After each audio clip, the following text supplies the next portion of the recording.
Welcome to Indeed IAS. तो आज बात करते हैं हम लोग विजन आईएएस मैगजीन अक्टूबर 2023 की। तो आज हम लोग डिस्कस करेंगे पार्ट 3 ऑफ इंटरनेशनल रिलेशन।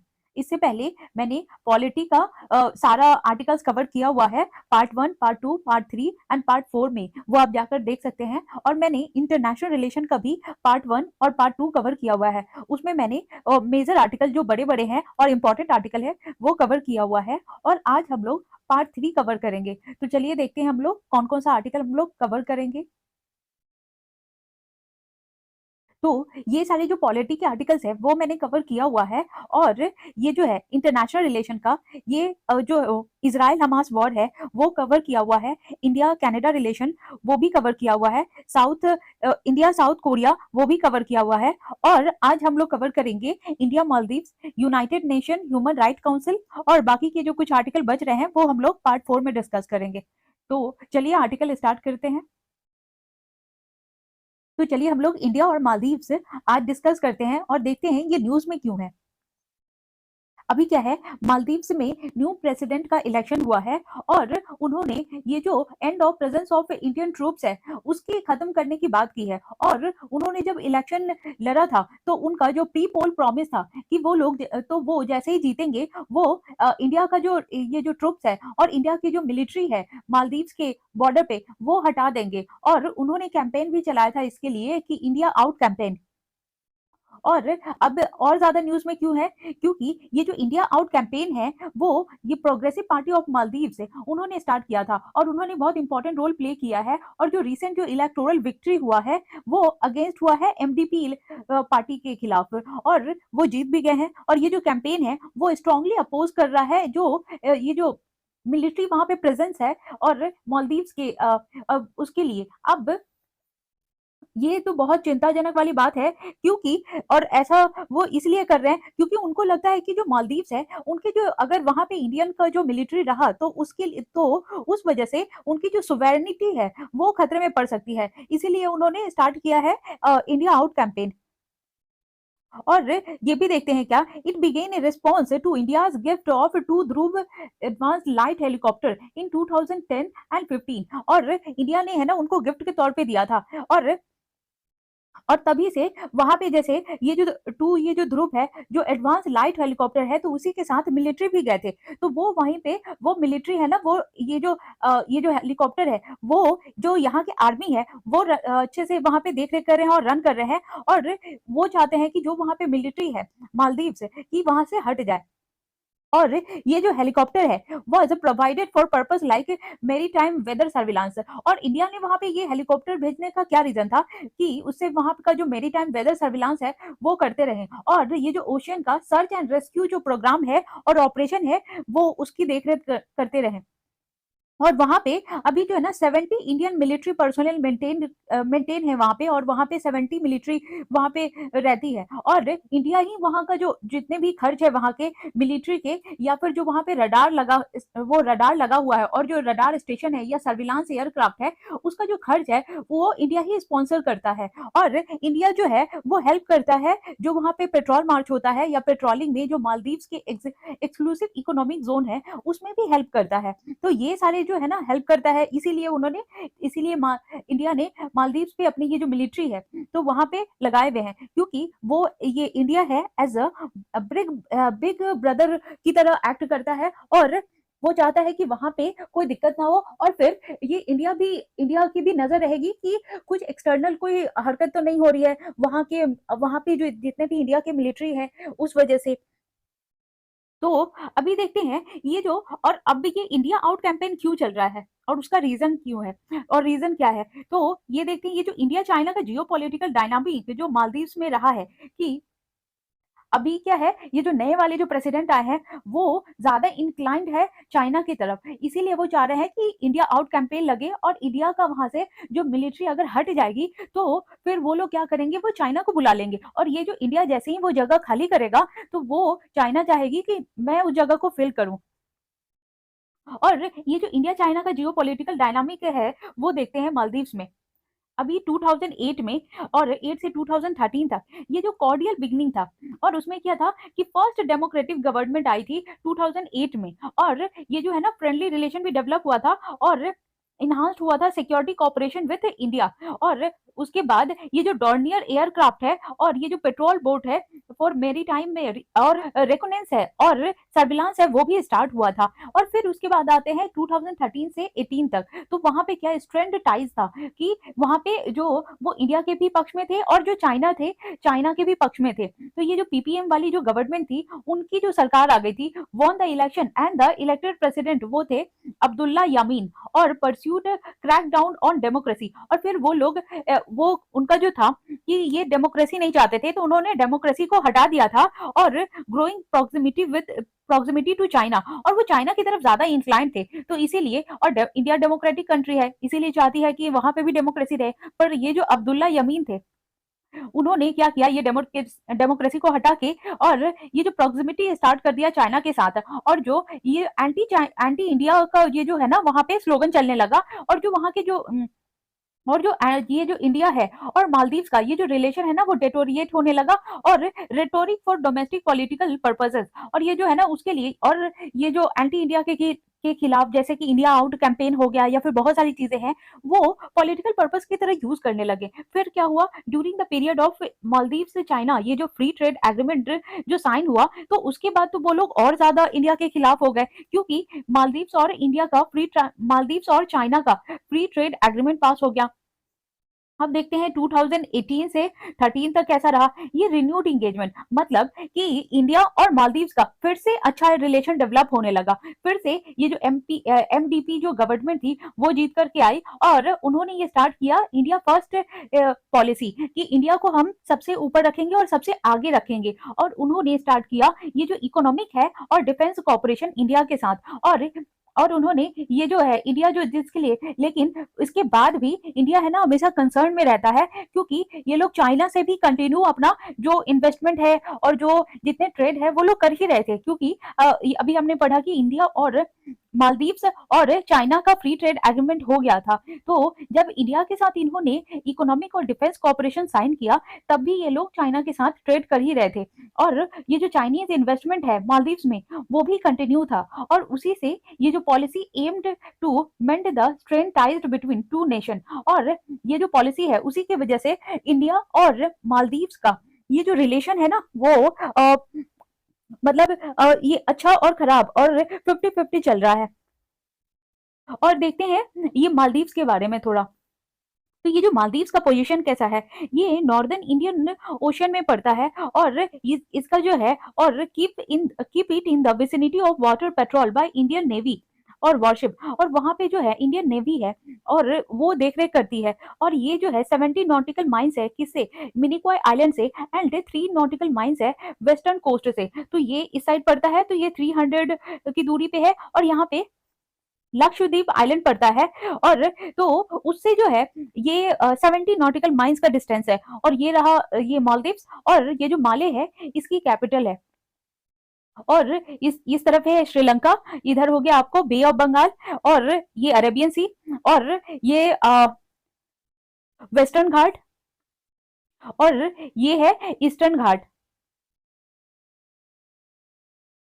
और अभी जो ये जो मिचोंग साइक्लोन आया है वो इस तरफ वो ये यहाँ पे आया था, और इसी की वजह से ये जो मैं इसको पहले डिलीट कर देती हूँ फिर अच्छे से मिचोंग आइलैंड का मिचोंग साइक्लोन का भी देख लेंगे कि ये जो मिचोंग ये जो साइक्लोन आया है वो यहाँ पे आया है, जिसकी वजह से ये जो है तमिलनाडु और आंध्र प्रदेश दोनों को बहुत ज्यादा नुकसान पहुंचा है। और ये बोला जा रहा है ये मिचोंग आइलैंड है वो धीरे धीरे नॉर्थ की तरफ बढ़ रहा है। तो अभी जो है अगर ये जो साइक्लोन है अगर खत्म हो गया तो ठीक है, अदरवाइज ये तमिलनाडु और आंध्र प्रदेश के बहुत सारे इलाके में बहुत ज्यादा डिजास्टर फैला सकता है। तो ठीक है, हमने ये देख लिया और आगे देखते हैं कि ये जो मालदीव्स का क्या इंपॉर्टेंस है इंडिया के लिए, कि इंडिया का कि मालदीव का अगर साथ में रहना क्यों जरूरी है इंडिया के लिए। तो ये जो इंटीग्रल जो टाइज है इंडिया के नेबरहुड फर्स्ट पॉलिसी का, तो नेबरहुड फर्स्ट पॉलिसी लाया है इंडिया ने। तो ये जो मालदीव्स है हमारा नेबर है, इसीलिए हम लोग स्ट्रॉन्ग एम्फेसाइज और प्रायोरिटी देते हैं। और विथ स्ट्रॉन्ग कल्चरल और इकोनॉमिक और ट्रेड टाइज भी है, ये जो सेंचुरी से चला आ रहा है। और ये जो मालदीव्स है वो इंपॉर्टेंट कंपोनेंट है इंडियाज नेबरहुड फर्स्ट पॉलिसी का।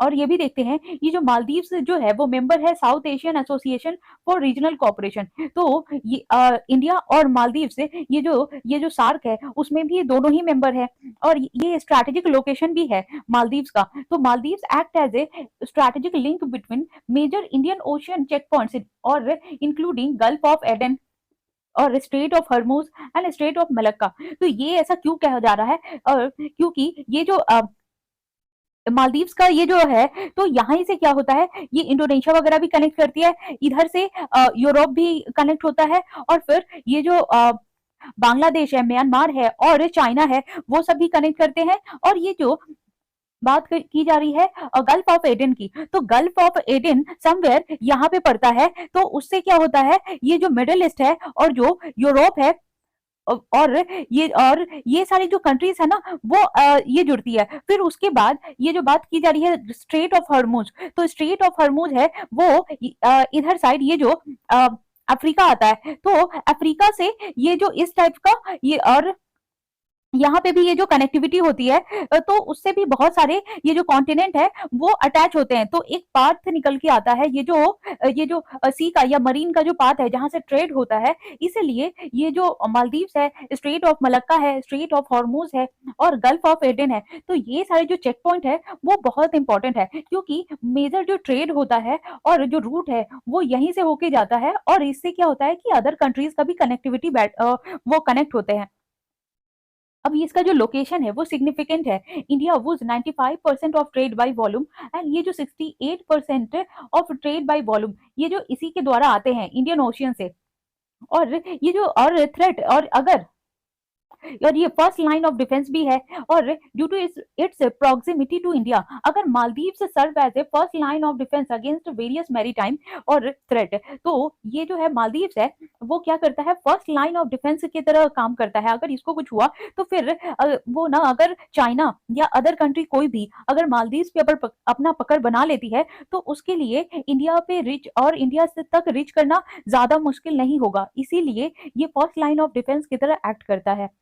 और जैसे कि ये टेररिज्म हो गया, पायरेसी हो गया, ड्रग ट्रैफिकिंग हो गया और अगर कोई भी इस टाइप का जो है वो मालदीव्स पे अटैक करता है तो वो इंडिया के नजदीक आ जाएगा बहुत। इसीलिए ये जो वहां की जो इंडिया की जो मिलिट्री है वो मालदीव्स पे अपनी नजर गड़ाई रखती है। इससे क्या होता है कि मालदीव्स को भी वो सिक्योरिटी मिलता है और इंडिया भी सिक्योर रहता है।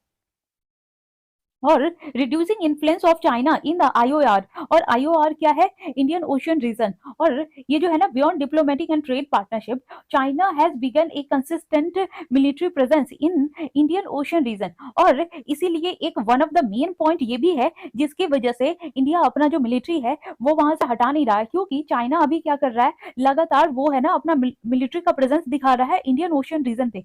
और आगे अभी हम लोग देखेंगे कि कैसे चाइना साउथ चाइना सी पे अपना कब्जा बनाया हुआ है और उसकी वजह से बाकी कंट्रीज का जो एरिया है वो भी कैप्चर कर लिया है। तो वो अब चाहता है कि इंडियन ओशियन पे भी वैसा ही कुछ दबदबा बनाया जाए। और देखते हैं ये जो प्रेजेंस ऑफ डायस्पोरा वो कैसे है। जो इंडिया का जो इंडियन एक्सपैट्रिएट कम्युनिटी है वो स्ट्रॉन्ग प्रेजेंस है किसपे, हेल्थ एंड एजुकेशन सेक्टर पे। तो ये जो यहाँ से मालदीव्स को बहुत सारे हेल्थ एंड एजुकेशन का भी बेनिफिट मिलता है।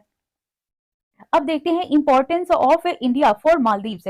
अब ये जो मालदीव्स के लिए इंडिया क्या क्या करता है और मालदीव्स के लिए इंडिया कितना जरूरी है।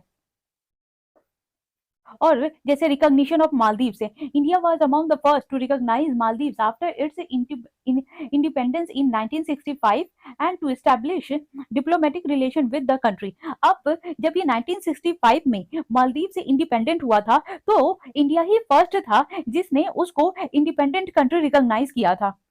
और ये जो एमिकेबल रिलेशन, ये जो India ties with the Maldives और लैक पॉलिटिकल डिस्प्यूट, और ये जो भले इंडिया और मालदीव्स का ये जो पॉलिटिकल डिस्प्यूट होता है फिर भी उसको भूल करके इंडिया हमेशा मालदीव्स के साथ टाइज बना के रखता है। और जैसे कि 1976 में ये जो मैरीटाइम बाउंड्री था treaty resolve the dispute over Minicoy. अब ये जो मिनिकॉय जो रीजन है उस पे ये जो मालदीव था वो अपना ये डिस्प्यूट करता था कि वो टेरिटरी हमें लेना है या हमारी है, with the Maldives recognising Minicoy as an integral part of India. और ये जो मालदीव्स है, फिर इसने रिकॉग्नाइज किया कि ये जो मिनिकॉय वाला जो रीजन है वो इंडिया का है। और ये जो इंडिया क्या करता है मालदीव्स के लिए, ये जो फर्स्ट रिस्पॉन्डर इन क्राइसिस, तो जब भी मालदीव्स पे कोई क्राइसिस आई है तो इंडिया ने ही सबसे पहले रिस्पॉन्ड किया है। और वो कैसे किया है देखते हैं। India has begun a first responder during various crisis including the, जब 1988 में ये जो मिलिट्री का इंटरवेंशन हुआ था और जो ऑपरेशन कैक्टस था, तो और ये जो प्रेजेंट है कूप, तो वो कूप क्या होते हैं कि बहुत सारे मिलिट्री जो है ना, वो वहां के लोगों को और वहां की जो प्रेसिडेंसी है और जो जो पार्लियामेंट है वहां का, उनको अपने कब्जे में ले लेती है। तो उससे क्या होता है, इंडिया ने ही बहुत हेल्प की थी और बचाया था। जैसे श्रीलंका में हो गया था और अफगानिस्तान में भी हुआ है। और ये अब देखते हैं 2004 में क्या हुआ है। 2004 में जो असिस्टेंस आफ्टर द सुनामी, जब 2004 में जो मेजर सुनामी आया था, तो इंडिया ने ही हेल्प किया था मालदीव्स का। उसके बाद 2014 में जो aid during the water shortage, जब 2014 में वाटर का शॉर्टेज हो गया था तो इंडिया ने ही सबसे पहले मदद की थी। और 2020 में भी जब कोविड-19 पेंडेमिक आया था, तो उसमें भी इंडिया ने बहुत बढ़ चढ़ के हेल्प किया था। और ये जो है, और ये इंडिया जो है मालदीव्स के लिए नेट सिक्योरिटी प्रोवाइडर का काम करता है। कैसे, ये जो मेजर मेरीटाइम पावर है साउथ एशिया का, वो इंडिया की ये ड्यूटी है कि वो एड्रेस करता है सारे security concern in its maritime neighbourhood, और ये देखता है कि जितने भी हमारे नेबरहुड है वो सुरक्षित है कि नहीं। अगर कुछ खतरा लगता है तो इंडिया उन सबके को प्रोटेक्ट करता है। आप देखते हैं ये मालदीव से views India as a net security provider and plays a significant role in India security and growth for all in the region. और ये जो इसी के लिए इन्होंने ये जो सागर इनिशिएटिव बनाया गया है। और ये सागर इनिशिएटिव के तहत ये जितने भी नेबरहुड फर्स्ट पॉलिसी है, तो उनको ये जो जितने भी मरीन एरिया है, और उसमें देखता है कि कोई हमारी कंट्री को, जो हमारे जो नेबरिंग कंट्री है, उसको कोई थ्रेट ना पहुंचे। अब देखते हैं areas of cooperation between India and Maldives. तो ये कैसे कोऑपरेशन है इन लोग का और कैसा टाइज है। ये जो बायलैटरल ट्रेड चल रहा है 2021 के द्वारा, तो वो रिस्ट कर गया था कितना, 323.9 मिलियन। और इंडिया बिकमिंग मालदीव से थर्ड लार्जेस्ट ट्रेड पार्टनर। और ये जो मालदीव्स का इंडिया जो है थर्ड लार्जेस्ट ट्रेड पार्टनर है। और ये जो सिक्योरिटी एंड डिफेंस में ये इन्होंने ये जो comprehensive action plan for defence वो स्टार्ट किया था। और ये India meets about 70% of Maldives defence training needs. और जितने भी वहाँ के लोग हैं, आर्मी है, तो इंडिया उनको ट्रेन करता है। और उनको ये जो 70% वहाँ के जो मालदीव्स हैं, उनको डिफेंस में जो ट्रेनिंग मिलती है वो इंडिया ही करवाता है। और इंडिया जो है वो सप्लाई करता है डिफेंस रिलेटेड फैसिलिटीज और इक्विपमेंट। और उसमें कौन कौन सी आती है, जैसे मिलिट्री की हॉस्पिटल्स हो गया, एक कोस्टल सर्विलांस हो गया एंड रडार सिस्टम।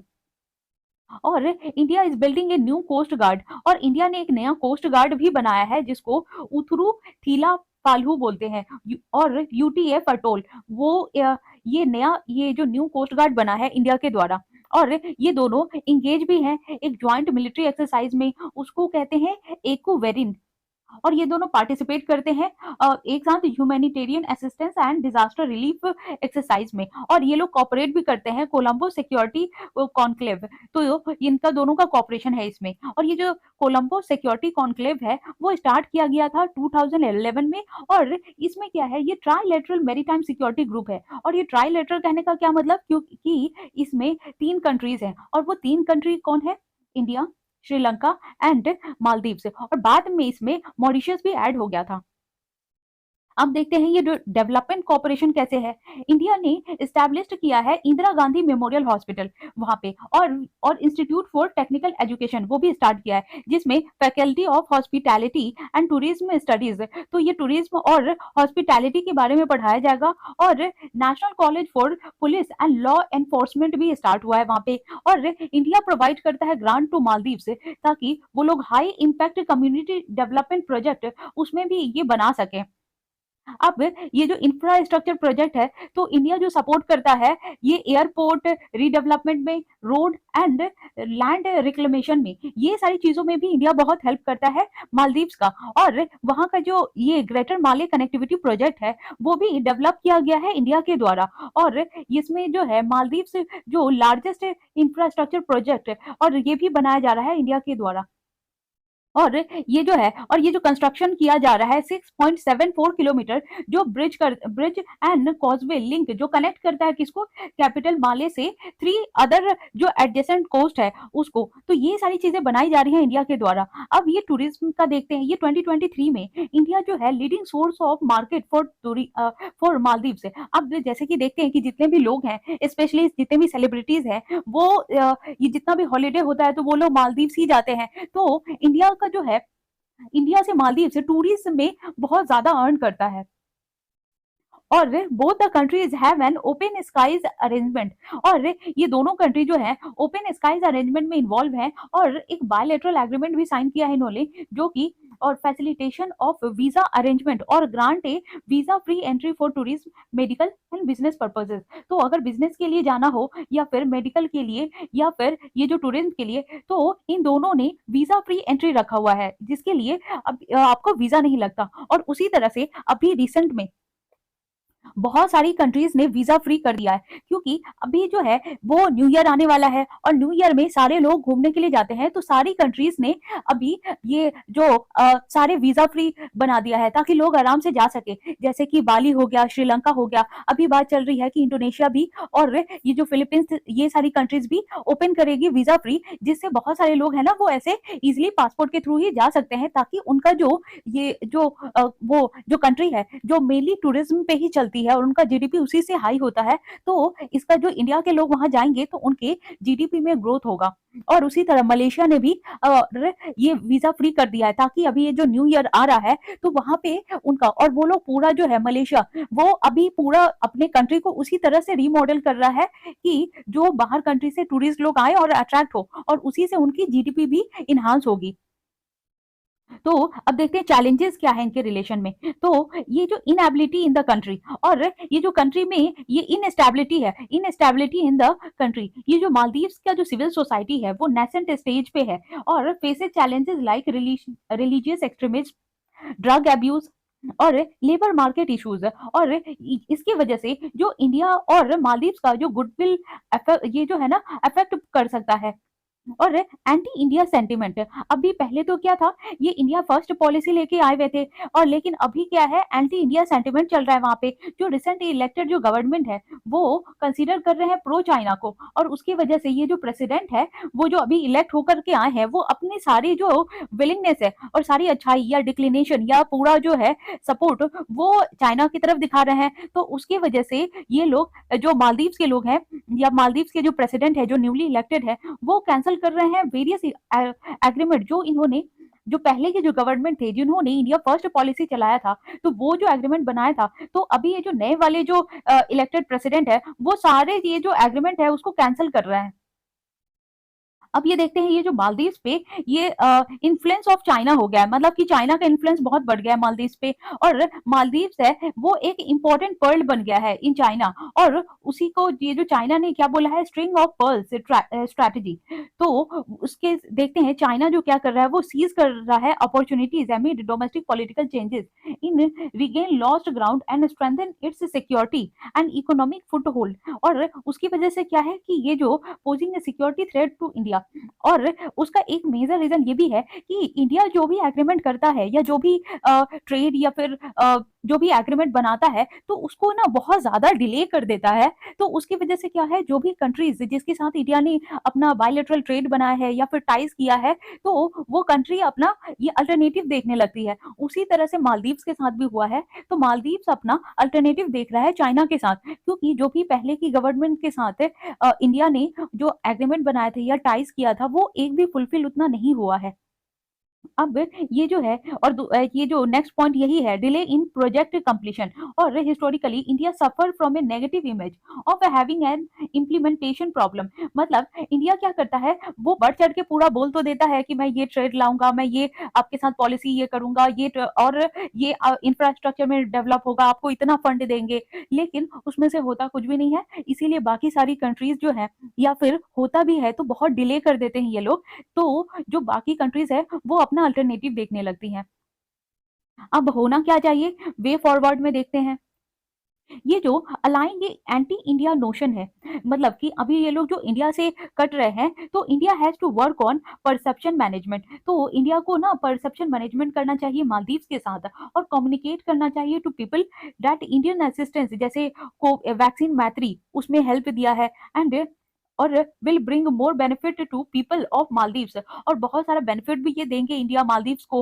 और youth employability and entrepreneurship, more than 35% of Maldives population are young young people, और 30 जो उनकी जो एज है 15 से 35 एज है। और तो इंडिया को क्या करना चाहिए, वहां से लोगों को बुला के यहाँ पे ये जो एंटरप्रेन्योर करना चाहिए, या फिर बहुत सारा बिजनेस देना चाहिए, या एम्प्लॉय करना चाहिए। तो उससे क्या होगा, ये जो फ्यूचर का जो प्रोजेक्ट है इंडिया का, ये must be targeted at youth employability and entrepreneurship in Maldives. तो जितने भी वहाँ के लोग हैं वो यहाँ पे आएंगे, काम करेंगे, तो और जो एंटरप्रेन्योर बनेंगे, तो एक जो टाइज है और जो एक बॉन्ड है वो बहुत ज्यादा स्ट्रांग हो जाएगा।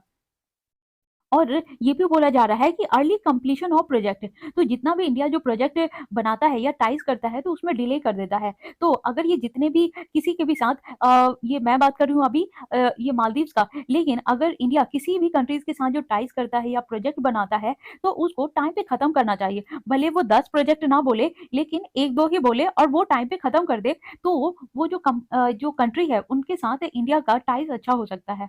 India should ensure efficient project management and oversight and address any obstacle or challenges that may cause delay।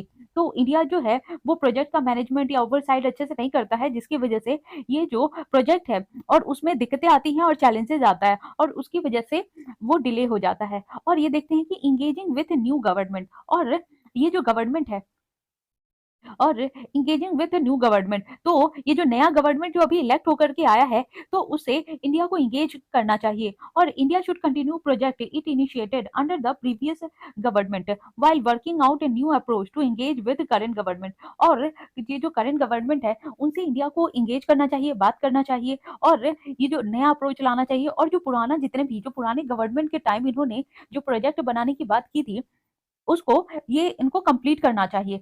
और देखते हैं फोकस ऑन इंडियाज स्ट्रेंथ है, तो India should provide appealing and substantial alternatives to China's investment that prioritise building strong people to people connection and fostering the development of Maldives. तो India ने जो India को appeal करना चाहिए, और या फिर सब्सटेंशियल अल्टरनेटिव देखना चाहिए कि वो चाइना को कैसे इन्वेस्टमेंट जो वहाँ पे हो रहा है और जो वहाँ के मालदीव्स के पीपल्स है वो ज्यादा प्रायोरिटाइज दे रहे हैं चाइना को, तो वो कैसे खत्म हो। और वहाँ के जो लोग हैं मालदीव्स के साथ पीपल टू पीपल कनेक्शन बनाना चाहिए, और डेवलपमेंट भी करना चाहिए मालदीव्स का, ताकि वहाँ के जो लोग हैं स्पेशली जो गवर्नमेंट है वहाँ की, वो इंडिया की तरफ स्विच करे। और देखते हैं कंक्लूजन क्या है। इंडिया का जो फुटप्रिंट है मालदीव्स में जो डीप रूटेड है both historically and in contemporary relation, तो ये हिस्टोरिकली रिलेशन तो चलता आ ही रहा है, लेकिन अभी भी बहुत सारे जो कंटेम्प्रेरी रिलेशन डेवलप हुआ है उसकी वजह से तो चेंज में occur to some extent due to change in leadership in Maldives. तो ये जो है और उसमें जो है वो थोड़ा चेंजेस लाने की आवश्यकता है, तो ये जो मालदीव्स की जो लीडरशिप है तो उनमें भी बदलाव आएगा, और it is unlikely to alter the fundamentals, और उसकी वजह से जो वहाँ का फंडामेंटल्स अभी चल रहा है तो वो भी अल्टर हो सकता है। India Maldives shall cooperate in the spirit of neighbourhood first policy and Sagar, और इंडिया को और मालदीव्स को ये जो कॉपरेशन है, ये जो नेबरहुड फर्स्ट पॉलिसी का और ये जो सागर है, तो उसमें है ना एक दूसरे को बात करना चाहिए, कंसल्ट करना चाहिए, अनकॉपरेट करना चाहिए, तभी ये जो इंडिया ये जो नेबरहुड फर्स्ट पॉलिसी है और सागर है ये मेंटेन रहेगा और लॉन्ग लास्टिंग तक चलेगा। तो ठीक है, इसमें हमने देख लिया। अब चलते हैं नेक्स्ट आर्टिकल पे जो United nation human right council है, तो अब वो देखेंगे। अब बात करते हैं United nation human right council की। तो ये न्यूज में क्यों है, अभी क्या है, यूनाइटेड जनरल असेंबली ने इलेक्ट किया है 15 मेंबर और ये और ह्यूमन राइट काउंसिल का, और डिक्लाइन कर दिया है Russia bid to rejoin the same. Russia join करना चाहता है लेकिन रशिया को ये ज्वाइन नहीं किया गया है। और देखते हैं कि और ज्यादा ये न्यूज में क्यों है। ये जो 15 न्यू मेंबर्स है वो इलेक्ट किए गए हैं सेक्रेट बैलेट के थ्रू। ये जो सेक्रेट बैलेट होता है उसमें सब लोग अपनी पर्ची निकालते हैं और उसमें वो पर्ची डालते हैं, और जो जिसको वो चाहते हैं कि वो इसका मेंबर बने, और according from different region for the 2014 2024 to 2026 term के लिए, मतलब 24 से 26 तक के लिए।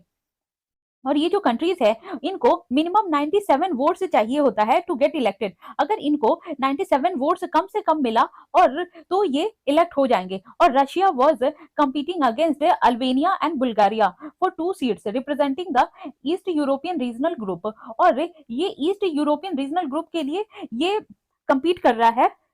लेकिन ये जो रशिया है, Russia was outstated from UNHRC after it invaded Ukraine. क्योंकि ये जो यूनाइटेड नेशन है ये क्या करता है, ह्यूमन राइट के लिए ये फाइट करता है। लेकिन अभी क्या है, ये रशिया ने यूक्रेन पे वो अटैक कर दिया और उसकी सोवेरेनिटी को ये छीनना चाहता था और वहां की जो भी कंट्री है उनको कब्जा करना चाहता था। तो इसीलिए रशिया ने वहां यूक्रेन के लोगों का ह्यूमन राइट वायलेट किया है। इसीलिए ये जो रशिया को आउट कर दिया गया है। और अदर कंट्रीज जो है जो सेलेक्ट हो गए हैं ये, और जो अंडर रीजनल ग्रुप में जैसे कि चाइना हो गया, जापान हो गया, कुवैत हो गया, बुरुंडी हो गया, फ्रांस हो गया, क्यूबा, ब्राजील एंड ईटीसी। और देखते हैं अभी यूएनएचआरसी के बारे में। इसका हेडक्वार्टर जेनेवा में है और ये एक प्रिंसिपल इंटर गवर्नमेंटल बॉडी है। और जो ये जो किसके अंदर आता है, ये यूनाइटेड नेशन के अंदर आता है, जो रिस्पॉन्सिबल है स्ट्रेंथनिंग द प्रमोशन। और ये प्रमोशन का काम करता है, प्रोटेक्शन के का काम करता है, ह्यूमन राइट्स का। और जितने भी ग्लोब में जितने भी पीपल हैं उनके ह्यूमन राइट्स का ये ख्याल रखता है और उन्हीं के रिगार्डिंग ये काम करता है। और इसका जेनेसिस, ये ओरिजिन कब हुआ था इसका, ये क्रिएट किया गया था यूनाइटेड नेशन जनरल असेंबली के द्वारा 2006 में। और ये एक सब्सिडियरी ऑर्गन है और जिसको रिप्लेस कर दिया गया था ये जो कमीशन था, कमीशन ऑन ह्यूमन राइट्स, उससे। और इसमें काउंसिल भी है। तो देखते हैं ये काउंसिल जो अडॉप्ट किया गया है इंस्टीट्यूशन बिल्डिंग के लिए। और ये इंस्टीट्यूशन बिल्डिंग पैकेज वो कब आया, ये 2007 में। और ये जो इसने क्या सेट किया है, ये काउंसिल का जो प्रोसीड्योर है एंड मैकेनिज्म है वो उसकी देखरेख करता है। और ये जो इंस्टीट्यूशनल स्ट्रक्चर है, वो इंस्टीट्यूशनल स्ट्रक्चर में it consist of A president and 4 vice president और 2 represent each of the 5 regional. और ये जो 5 रीजन है उसके ये जो एक तो प्रेसिडेंट होते हैं और ऊपर से जो 4 वाइस प्रेसिडेंट है, तो ये जो है ना 4 1 5 रीजन हो गया। और जो हर रीजन है उसको ये लोग रिप्रेजेंट करते हैं। और ये रिस्पॉन्सिबल है किसके लिए, ये जो प्रोसीड्योरल एंड ऑर्गेनाइजेशनल लीडरशिप है तो और इस काउंसिल का उसकी देखरेख करते हैं। और इसमें एक वर्किंग ग्रुप भी है। तो इस वर्किंग ग्रुप में जो ये स्टडी किया जाता है ह्यूमन राइट इश्यूज के बारे में और मेंटेन किया जाता है स्पेशल और रिपोर्ट्योर प्रोजेक्ट। जो ये जो कमीशन कौन करता है, ह्यूमन राइट पे कमीशन होता है। और इसमें एक सेक्रेटेरिएट भी होते हैं और जो staff from the office of high commissioner for human rights. और ह्यूमन राइट्स के जो हाई कमिश्नर के ऑफिस ही वो वहां को उन्हीं को ये सेक्रेटेरिएट का पद दिया जाता है, जो सर्व करते हैं सेक्रेटेरिएट को। और ये प्रोवाइड करते हैं member with technical, substantive and administrative support. और ये जो है administrative support, technical and substantive support देने का काम करती हैं। और ये जो क्रिएट किया गया है यूएनजी के GA 1993 के द्वारा। और ये जो यूएन ओकर है जो वर्क करता है promote and protect the enjoyment and full realisation by all people of all human rights. तो जितने भी पीपल है वो एंजॉय कर सके अपना रियलाइजेशन, कि उनकी जो इंडिविजुअलिटी है, उनका जो अपना उनकी जो इंडिविजुअलिटी और सोवेरेनिटी है वो मेंटेन रहे। और ये जो United nation high commissioner for human right, ये अकाउंटेबल है किसके, ये जो सेक्रेटरी जनरल है उसके। और ये जो है ये ऑब्जर्वर का भी काम करती है। तो ये ऑब्जर्वर कौन करता है, ये जो नॉन मेंबर स्टेट है वो, और जो इंटर गवर्नमेंटल ऑर्गेनाइजेशन है और एनजीओ है, उन सारे पे ये जो है ना देख रेख करने का काम करती है। अब बात करते हैं ये जो ह्यूमन राइट काउंसिल है जिसमें 47 मेंबर स्टेट्स हैं जो इलेक्ट किए जाते हैं यूएन जनरल असेंबली के द्वारा। और ये 3 साल के लिए इनका टेन्योर होता है 3 इयर्स का। तो इसमें देखते हैं ये जो 47 मेंबर्स है वो कौन कौन आता है। तो इसमें सबसे पहले तो 13 जो अफ्रीका के मेंबर है वो, 13 जो है एशिया पैसिफिक के, 6 ईस्टर्न यूरोप के, 8 हो गया लैटिन अमेरिका एंड कैरेबियन वहां के, 7 हो गया वेस्टर्न यूरोप एंड अदर्स। तो ये सारे मेंबर हो गए 47। अब देखते हैं इंस्टीट्यूशन जो बनाया गया है उसका जो पैकेज है, रेजोल्यूशन 5:1। तो ये देखते हैं कि कैसे है। और तो ये 5:1 क्या मतलब एक ही जो इंस्टीट्यूशन है उसी के लिए 5 रेजोल्यूशन बनाया गया है। और ये जो है ना यूनिवर्सल पीरियोडिक रिव्यू का काम करते हैं, ये स्पेशल प्रोसीड्योर का भी काम करते हैं, इसमें एडवाइजरी कमिटी है, फिर और ये कंप्लेंट जो प्रोसीड्योर है वो भी। और ये देखते हैं ये जो यूनिवर्सल पीरियोडिक रिव्यू है वो क्या करता है, ये वर्क करता है, वर्किंग ग्रुप है 47 काउंसिल मेंबर का, और इसमें 47 काउंसिल मेंबर है। फिर ये जो स्पेशल प्रोसीड्योर है वो क्या करता है, इंडिपेंडेंट ह्यूमन राइट एक्सपर्ट है और विथ ए 3 ईयर मैंडेट। तो 3 साल के लिए ये ह्यूमन जो जो ह्यूमन राइट का एक्सपर्ट है उसको ये देखते हैं। फिर ये जो है एडवाइजरी कमिटी क्या करता है, think tank of expert with A 3 year mandate. और कंप्लेंट प्रोसीड्योर क्या करता है, एग्जामिन करता है कंप्लेंट्स ऑफ ग्रॉस वायलेशन कि किसका क्या वायलेशन हुआ है और उसका एग्जामिन करते हैं ये लोग। और फिर उसके बाद अब देखते हैं कि इनको पावर कौन सी दी गई है। तो ये जो है पावर जो दिया गया है, it can also establish international commission for inquiry and fact finding commission. ये जो है ये जो इंटरनेशनल कमीशन है of inquiry and fact finding जो मिशन है उसको इन्वेस्टिगेट करने का काम करते हैं, जो कि और रिस्पॉन्ड जो रिस्पॉन्सिबल होता है ह्यूमन राइट वायलेशन के बेसिस पे। अगर कोई ह्यूमन राइट वायलेशन करता है तो उनके पास ये पावर है कि उसको इन्वेस्टिगेट करे, और फिर ये क्या करेंगे, एक कमीशन बैठाएंगे और फिर उसकी इंक्वायरी करके और उसको सजा देंगे, और to help expose violators and bring them to justice. और ये भी देखेंगे कि किसने वायलेट किया है और उसको जस्टिस दिलाते ही दिलाते हैं। और इनका जो डिसीजन है काउंसिल का वो नॉट लीगली बाइंडिंग, पर इनका जो डिसीजन है वो बाइंडिंग नहीं है। तो इसीलिए अब देखें इसका क्रिटिसिज्म क्या है ह्यूमन राइट काउंसिल का। तो इसमें जो मेंबरशिप क्राइटेरिया है, जैसे many of the council seat have been held by countries with human rights, जैसे कि और उसमें कंसर्निंग है जैसे सऊदी अरेबिया हो गया, चाइना हो गया एंड सीरिया हो गया। तो ये सारे लोग भी हैं, लेकिन ये सारे लोग तो खुद ही है ना ह्यूमन राइट का वायलेशन करते हैं, फिर ये लोग कैसे किसी को सजा दे सकते हैं। तो such member use their position to block scrutiny of themself and others. तो इनका क्या है, ये लोग तो किसी के एवज में फैसला नहीं सुनाते हैं, लेकिन अपना जो जो अथॉरिटी इनको मिला है उसका वायलेशन करते हैं ये लोग। और ये जो suspension of the membership of state committee human right violation is a rare phenomenon. तो ये भी, लेकिन किसी का जैसे कि मेंबरशिप है उसका सस्पेंशन हो जाए और state committee human rights violation, तो ये एक रेयर फेनोमेनन है, जनरली ये होता नहीं है। और ये जो सेलेक्टिविटी एंड पॉलिटिसाइजेशन वो क्या है, जैसे कि बात करते हैं, एग्जाम्पल लेते हैं, ये जो फोकस करते हैं इसराइल पे, जो हाईलाइट किया गया है और डेडिकेटेड किया गया है डेडिकेटेड काउंसिल से आइटम सिंस 2007, और जो रेजेस क्यों question about selectivity and politicisation. और ये जो कंट्री स्पेसिफिक मैंडेट किया जाता है वो भी डिक्लाइन हो रहा है। जैसे बहुत सारे स्टेट है जो अनफेयरली टारगेट करते हैं डेवलपिंग कंट्रीज को, और जैसे कि उनके पास ज्यादा पावर है, ज्यादा लेवरेज है, तो वो लोग जो छोटे कंट्रीज हैं उन पे अपना दबदबा बनाने की कोशिश करते हैं। और देखते हैं एसेसिबिलिटी बैरियर क्या है, और ये जो सब्सटेंशियल कॉस्ट है वो एसोसिएट किया गया है जो अटेंड करता है ह्यूमन राइट काउंसिल सेशन को और हर्डल करता है, और particularly for civil society and human right defenders और जो ग्लोबल साउथ के हैं उनके लिए ये बनाया गया है। और इनके लिए कि उनको इनकी एसेसिबिलिटी में कोई बैरियर ना आए, तो इसलिए भी ये काम किया जाता है। अब देखते हैं ये जो concern persist regarding inability to adequately address participation needs for specific groups including children, और ये जो विक्टिम हो गया सर्वाइवर। तो ये जो कंसर्न की बात है कि कभी कभी जो पार्टिसिपेशन जो जिनको जरूरत है, जो स्पेसिफिक ग्रुप्स हैं उनको ना ये लोग हेल्प पहुंचाने में असमर्थ रहते हैं, जैसे कि बच्चे हो गए या विक्टिम हो गया, सर्वाइवर हो गया, या फिर जो भी चीजें वैसा कुछ केस आ गया जो उनके चार्टर में मेंशन ही नहीं है, जो उनके रूल बुक में मेंशन ही नहीं है, तो उसके लिए वो लोग हेल्प नहीं कर पाते। या फिर बच्चों के रिगार्डिंग है ना वहां पे कोई लॉ नहीं है, तो उस वजह से ना बहुत दिक्कत हो जाती है। तो वो लोग ये जो बच्चों का और जो सर्वाइवर्स हैं उनके जो ह्यूमन राइट की वायलेशन होता भी है तो भी ये हेल्प नहीं कर पाते। अब देखते हैं सिविल सोसाइटी का क्या पार्टिसिपेशन है। ये जो ह्यूमन राइट डिफेंडर्स है और एनजीओ है वो रिप्रेजेंट करते हैं और फेस करते हैं इंटरप्शंस एंड ये रेप्रिजल्स। तो वो भी इसमें ये जो है हेल्प करते हैं, लेकिन बहुत बार जो होता है उनको दिक्कत होती है कि उनकी वो पहुंच नहीं पाते, और जो प्रॉपर जो है ना हेल्प करनी चाहिए वो कर नहीं पाते। तो उसके तो बहुत सारे रीजन है। एक तो यही है कि इनका जो डिसीजन है वो बाइंडिंग नहीं है। अगर ये डिसाइड करते हैं, ये अगर डिसाइड करते हैं और जो वायलेटर्स है और या फिर जिसने क्राइम कमिट किया है तो उसको ये सजा नहीं दे सकते, और अगर वो अगर जस्टिस दिलाने के लिए सस्पेक्ट को पकड़ भी लेते हैं तो फिर इनका जो ये जो है वो डिसीजन बाइंडिंग भी नहीं है।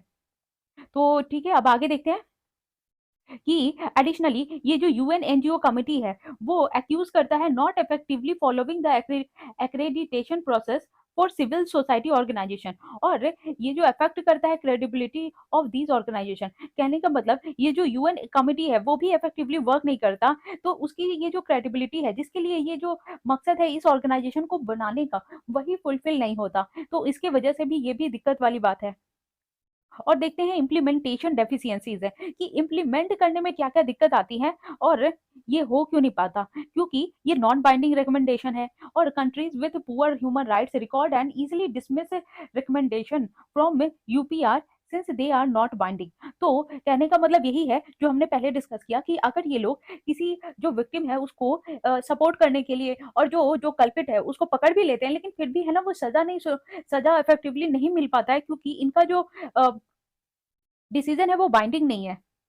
और ये जो टेंडेंसी है टू वोट इन ब्लॉक्स, और इनकी जो टेंडेंसी है फॉर ब्लॉक्स वो such as the Organisation of the Islamic Conference and Africa to vote collectively weakens the ये council ability to address and each issue individuality. और ये जो है ना कहने का मतलब कि जहाँ पे जो दिक्कत है अगर ये वहीं का ह्यूमन राइट उठाएं तो फिर उसको सजा मिल सकती है, लेकिन ये वोट करना होता है झुंड में। तो अगर एक बंदा अगर है ना किसी को सजा दिलाना चाहता है और दूसरा नहीं चाहता तो फिर वो हो नहीं पाता।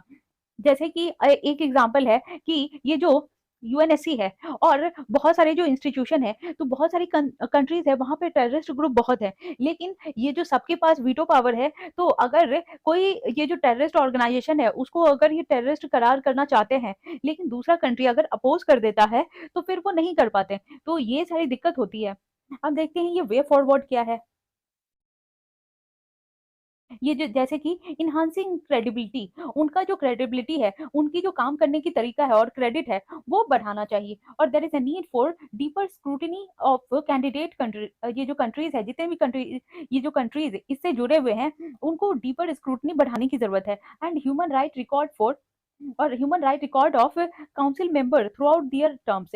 और ये जो ह्यूमन राइट्स है तो उनको ये पूरे टर्म में है ना काम करते रहना चाहिए, और उनके मेंबर को जो भी है काउंसिल मेंबर उनको अवेयर रहना चाहिए जब तक वो इस टर्म में है। और ये जो काउंसिल मेंबर है और जो state violating human rights should be given a set time frame to comply with its membership obligation, और failure to do so many result in the suspension of their membership. तो जैसे कि अब इनका काम ही है ह्यूमन राइट का violation को रोकना या फिर उनकी किसी को भी जस्टिस दिलाना, लेकिन बहुत सारे जो यहाँ के मेंबर है इसी काउंसिल के वो खुद इसको ब्रिज करते हैं और खुद ही वो ह्यूमन राइट का वायलेशन करते हैं। तो ये एक दिक्कत वाली बात है और ये दिखाता है कि जब ये खुद वहाँ के मेंबर ही ऐसा कर रहे हैं तो फिर वो दूसरों को कैसे ह्यूमन राइट दिलाएंगे। और उसी की वजह से वहाँ के जो मेंबर है उसको सस्पेंड करने की बात की गई है कि वहाँ के जो मेंबरशिप है उनको सस्पेंशन दे देना चाहिए। और दूसरा देखते हैं इनहांसिंग एसेसिबिलिटी, और जो स्टेट है should consider creating funds for offering technical assistance for civil society organisation, ताकि वो एक्टिवली पार्टिसिपेट कर सकें और हेल्प कर सके और सारे लोगों को काउंसिल में। तो उनकी जो फंड है वो बढ़ाना चाहिए और टेक्नोलॉजी बढ़ाना चाहिए, और adopt a zero tolerance policy on reprisals, harassment, intimidation against a civil society and a human rights defenders to make the council a safe space for their engagement। और जैसे कि बहुत सारे जो कंट्रीज है वो खुद ही ह्यूमन राइट का वॉल्यूशन करते हैं और बहुत सारे जो अच्छे हैं वो जो इसका हेल्प करना चाहते हैं, तो जो इसका वॉल्यूशन करते हैं उनको तुरंत के तुरंत हटा देना चाहिए। तभी क्या होगा कि ये जो जीरो टॉलरेंस पॉलिसी है वो हो पाएगा। और जो इनका मकसद है सिविल सोसाइटी जैसे कि एनजीओ हो गए या फिर प्रेशर ग्रुप हो गया या फिर बहुत सारे जो इंस्टीट्यूशन है जो नॉन गवर्नमेंटल इंस्टीट्यूशन है वो सारे इसमें सिविल सोसाइटी में आते हैं और उनका काम जो है ह्यूमन राइट को देख रेख करना है। तो उससे जो इनकी जो जग और काउंसिल वो सेफ रहेगी और इनका भी जो इंगेजमेंट है वो भी बहुत पुख्ता हो जाएगा।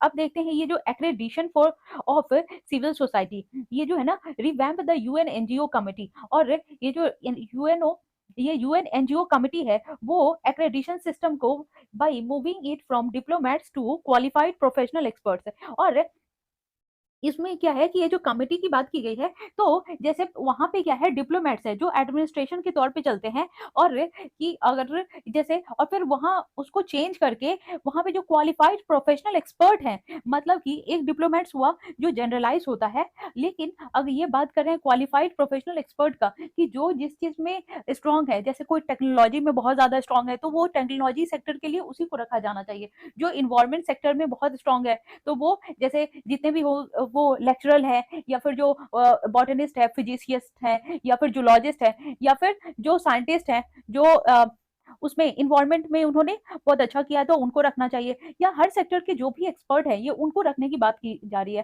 ताकि ये जो जस्टिस है उनको जल्दी से जल्दी मिले और किसी का भी ह्यूमन राइट का वॉयलेशन ना हो और उसी के लिए देखते हैं कि ये इनहांसिंग इफेक्टिवनेस इन फंक्शनिंग और ये फंक्शनिंग को बढ़ाने की बात कर रहे हैं और वो कैसे ये तो प्रोएक्टिव अप्रोच होना चाहिए जो रिड्यूस कर देगा time between country visit and report presentation at the council और ये प्रोएक्टिव अप्रोच होना चाहिए ताकि विद इन जो टाइम फ्रेम में ही कंट्री में विजिट भी हो जाए और रिपोर्ट प्रेजेंटेशन भी हो जाए काउंसिल में तो उसके लिए ये लोग कर सकते हैं क्या ये जो अर्ली साइन ऑफ है ये जो early sign of severe human right violation तो उससे जो आगे का जो ह्यूमन राइट वायलेशन होने वाला है उससे पहले ही ये लोग तैयार हो जाए और डिटेक्ट कर ले एक्सपेडाइट कर ले कंसिडरेशन थ्रू इनफॉर्मल ब्रीफिंग और urgent debates to fulfil the countries preventive mandate अभी ये जो बोला जा रहा है अगर किसी का वायलेशन होता है तो ये नहीं कि ये होने का वेट करेंगे पहले से ही डिटेक्ट कर ले और उस पर अपना जो जो इनफॉर्मल तरीके से ही उस पर जो सारा डाटाबेस है या डिबेट है